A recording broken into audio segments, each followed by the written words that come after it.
Good morning and welcome to Daily Red Devil for all of your latest Manchester United transfer news and talk. And as always, we're back with another massive show to bring you guys this morning. But before we jump into that, please do smash a like on the video and please do subscribe to the channel, bottom right hand corner, if this is your first time watching. So on the show this morning, we're going to be talking a little bit more about the Sir Jim Ratcliffe's proposed offer to buy Manchester United. We have had some stories coming out overnight, which I think will interest some of you. We're also going to be talking about the Director of Football battle.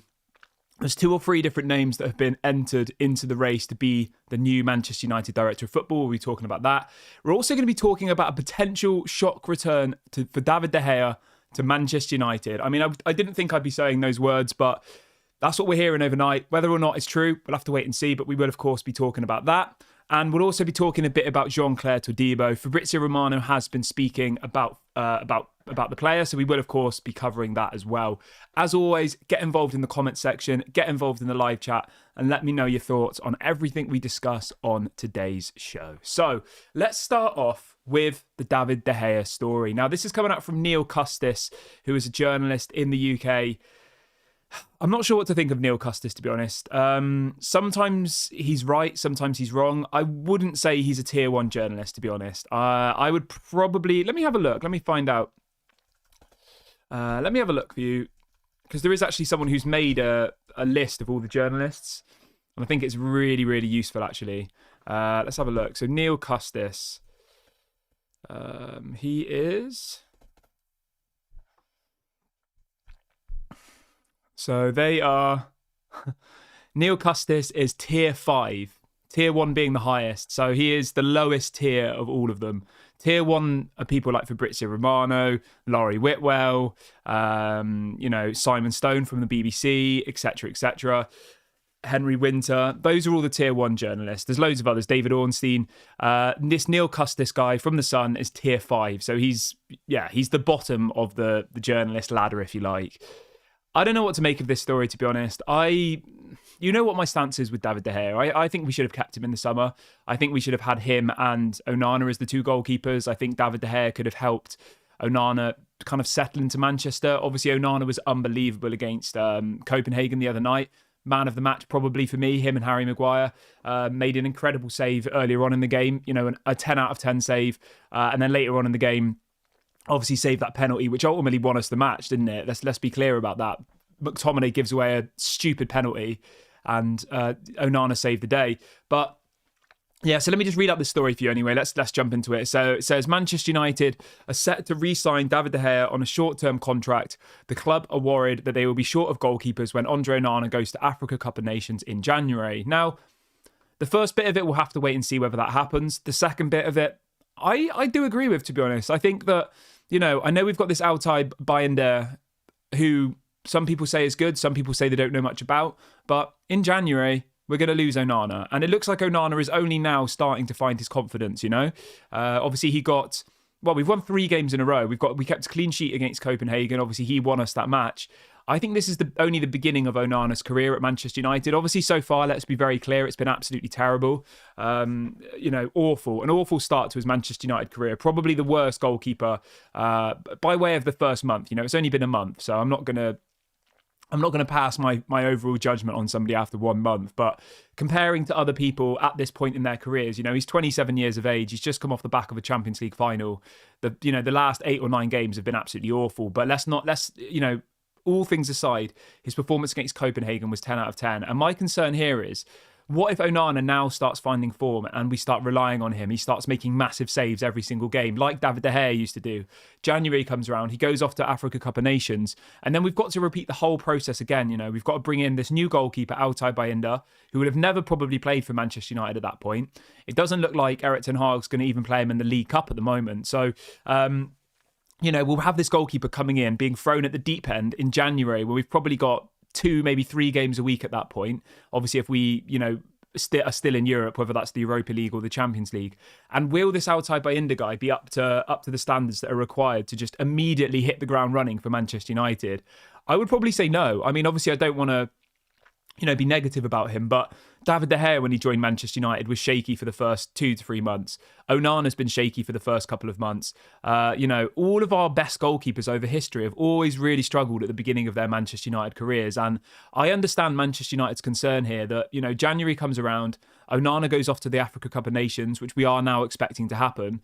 And then we've got this Altay Bayindir guy coming into the goal, who at this rate will probably not even played a minute of football for Manchester United. If you actually look at our fixtures over the next, until Christmas, until January, until the Africa Cup of Nations, it's only 2 months away. I don't see when Altay Bayindir is going to get any game time. I mean, look at our next run of fixtures. We've got the Manchester Derby. He's not going to play in that. We've then got Newcastle. He's not going to play in that. Fulham away in the Premier League. He won't play in that. Copenhagen in the Champions League. He won't play in that. Luton at home in the Premier League, maybe. I mean, those are the types of games that if he's going to get any game time, he should be playing in, playing Luton Town at home at Old Trafford. You then go after that, it's like Everton away, Galatasaray away, Newcastle away, Chelsea, like Bournemouth. There's all of these games from now until Christmas. Liverpool, West Ham, Aston Villa, Bayern Munich. Like, Altay Bayindir's not going to get any game time, I don't think. So we'll have to wait and see what happens here. Let me know what you guys think, though. I want you guys to let me know in the comment section whether you think David De Gea should come back to Manchester United. Now, I just want to be very, very clear, right?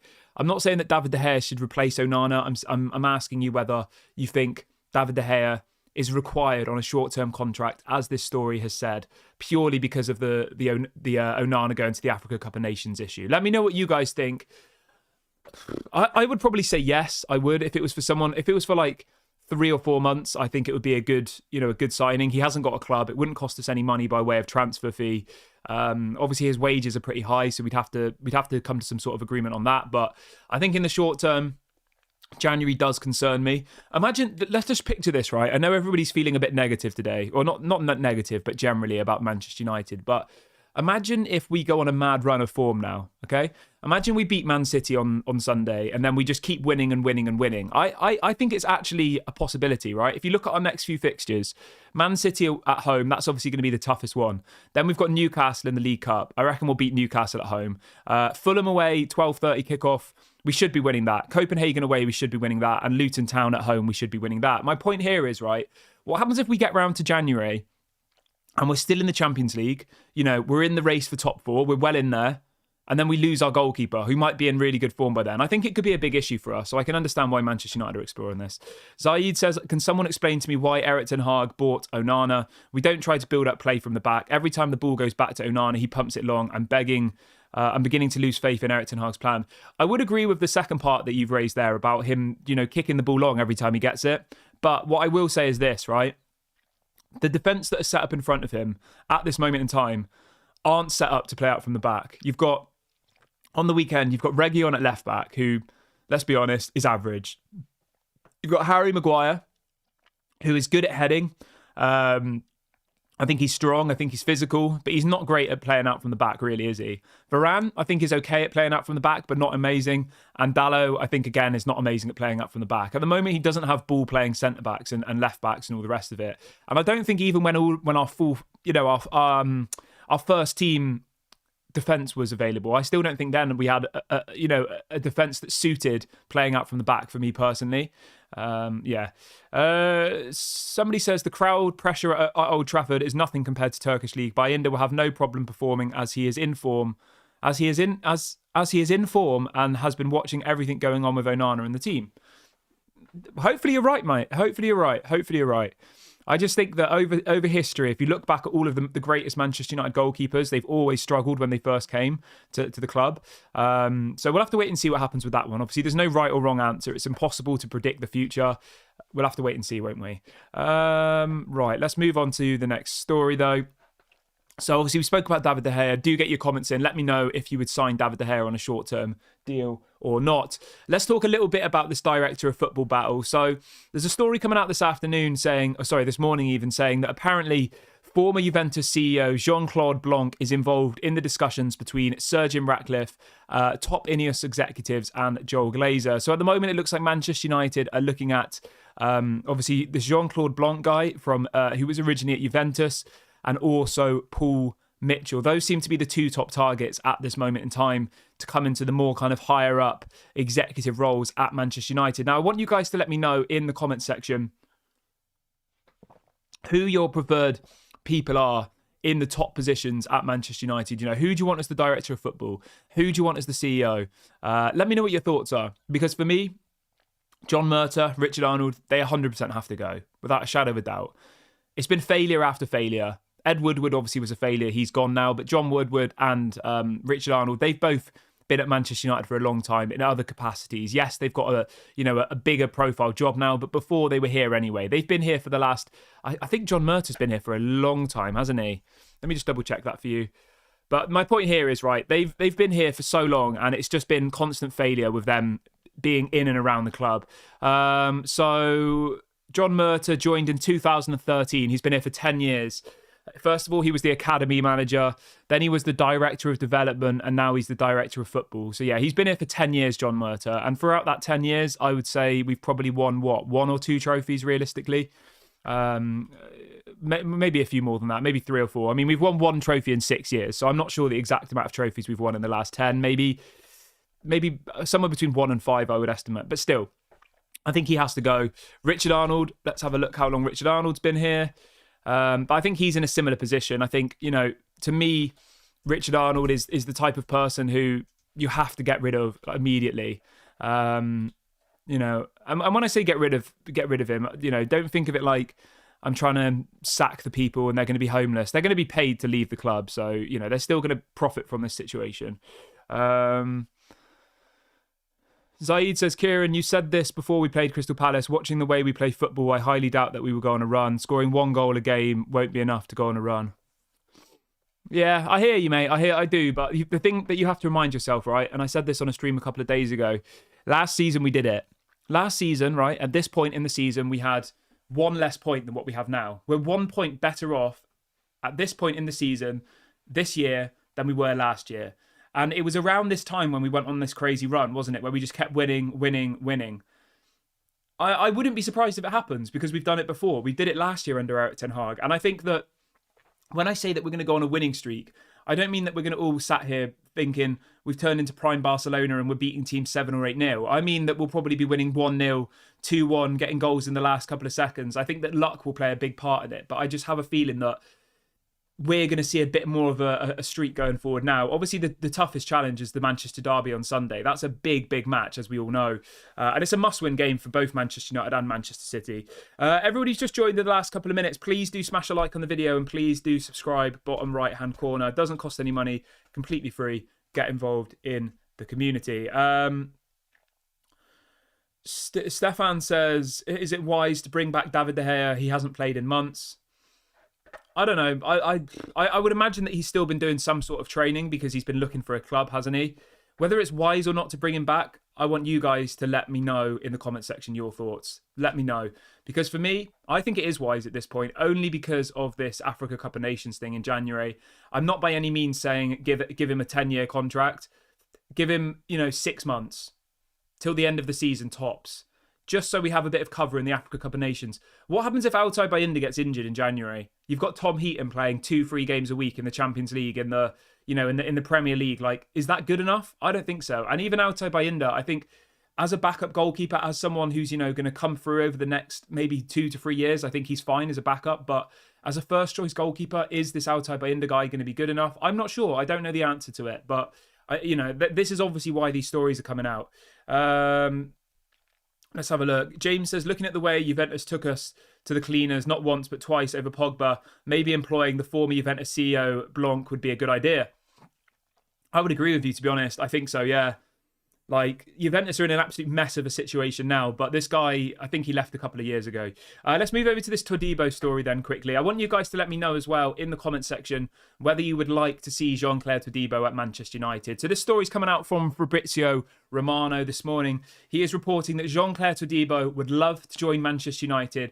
He's really attracted by the opportunity. So there's no reason why this deal won't happen now, to be honest with you. Obviously, it looks like Sir Jim Ratcliffe's going to take over the club. Obviously, we know that we were after him in the summer. We know that Fabrizio's just said that Jean-Clair Todibo wants to join Manchester United and that he's really attracted by the opportunity. Is this where we're going to see a little bit of a benefit from having Sir Jim Ratcliffe as the owner? You think Benjamin Sesko, when he went from Red Bull Salzburg to Red Bull Leipzig, I think they paid about 15, 20 million for him, didn't they? Whereas they wanted 50, 60 if it was to go to Arsenal or to Manchester United for Benjamin Sesko. We need to be getting those types of deals from Nice for these types of players. You know, we can't go knocking on the door for Jean-Clair Todibo and then say we want 50 million.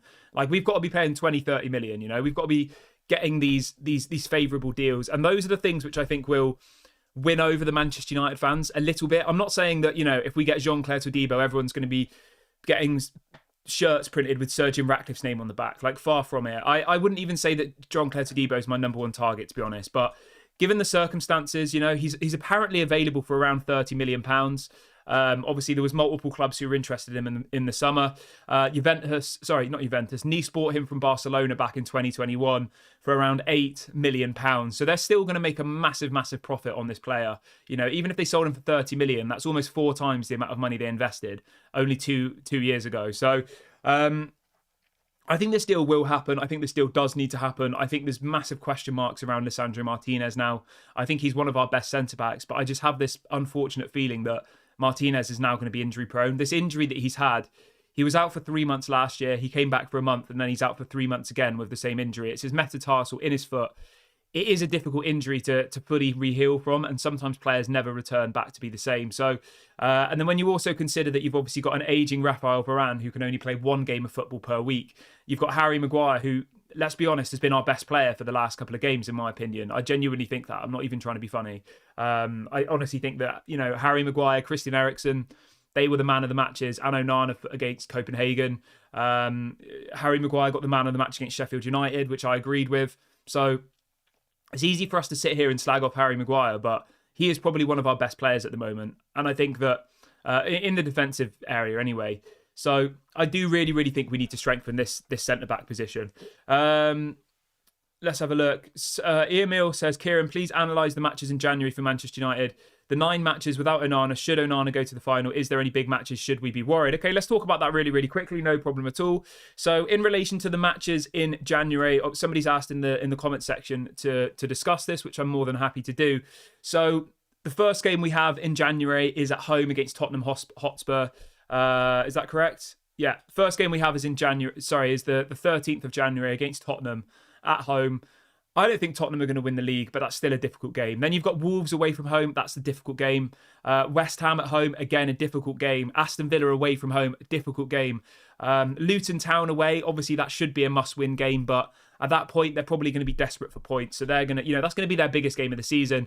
Then we've got Fulham at home, and then we've got Manchester City away. So our first 6 or 7 games of January of the Premier League are Man City, Tottenham, Aston Villa, West Ham, and then some of the relegation sides away from home. So it's a very, very difficult run to start the year.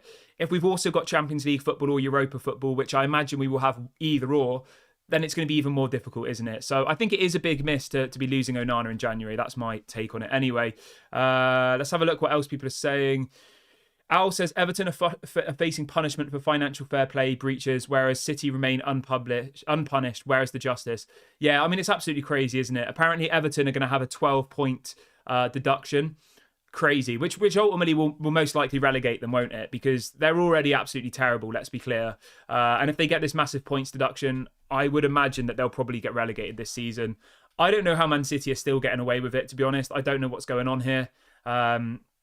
I don't know. I have no idea, to be honest. It's gone completely silent around the Man City, breaches of rules and all the rest of it. Let's see what else people are saying in the chat then.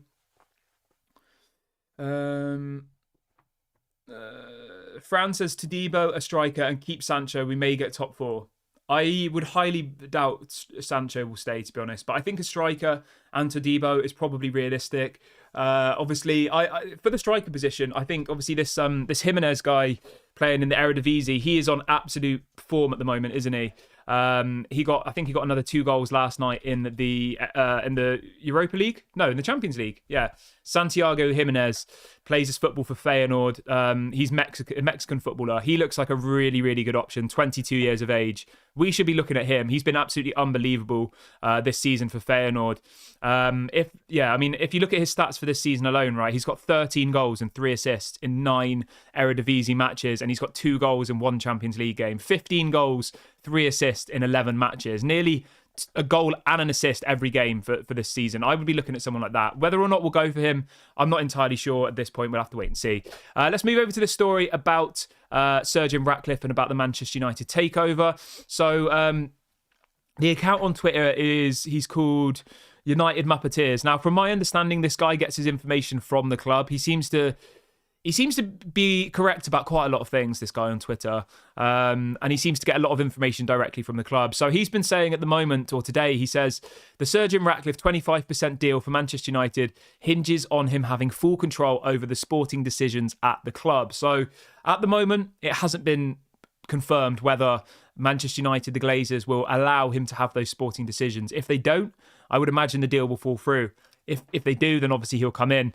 It then also says that despite Joel Glazer being on the potential football committee, Sir Jim Ratcliffe would ultimately be in control of the sporting decisions at Manchester United. And it says that the Sir Jim Ratcliffe 25% stake in Manchester United is a formality.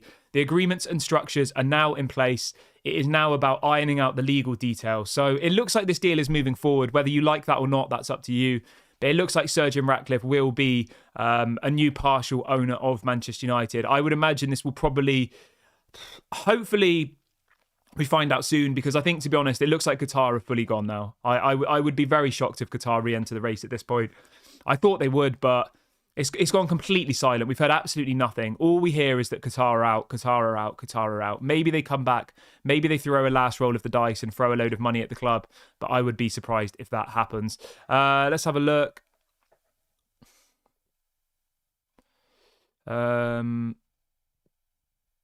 Somebody says, I think we need a new coach because Erik ten Hag has failed to stabilise the team. I disagree with you. I think he has stabilised the team. We've won 3 matches out of the last 3. As I said earlier on in the stream, we're 1 point better off than where we were last season. So if you consider that we got third, got to an FA Cup final and won a trophy last season, and we're actually technically, as of this moment today, we are in a better position today than we were at this time last year. So just remind yourselves of that, okay? Football is a funny old game. A couple of results and people are like, sack Erik ten Hag. But if you actually look at the stats, yes, the football hasn't improved, but by way of points tally, we're doing better this season than we were last season. So just remember that, okay? Have faith in the manager, have faith in the players. At the end of the season, we can obviously evaluate it. I just think that we're past the point of sacking managers because they lose a game. I think it's just a little bit... I just think it's a little bit pointless, to be honest. But let me know what you guys think. I think we need to have more of a long-term plan. You know, if Erik ten Hag's the right man for the job, back him. If he isn't, then at the end of the season, you find someone better to replace him. You don't just sack the manager, bring in like Michael Carrick as a caretaker, or bring in Ollie again as a caretaker. They win a couple of games and then we give them the job. That's what will happen. You know, we're not going to go out and get Zidane or anybody of that caliber. It will be an interim manager. The season will be thrown away and then we'll be back to square one. But I'm going to wrap the video up here, guys. Thank you so much to everyone who has joined me on the show this morning. Please do make sure to smash a like on the video. Please do subscribe, bottom right-hand corner on your way out. This has been Daily Red Devil, and I'll catch you all a little bit later.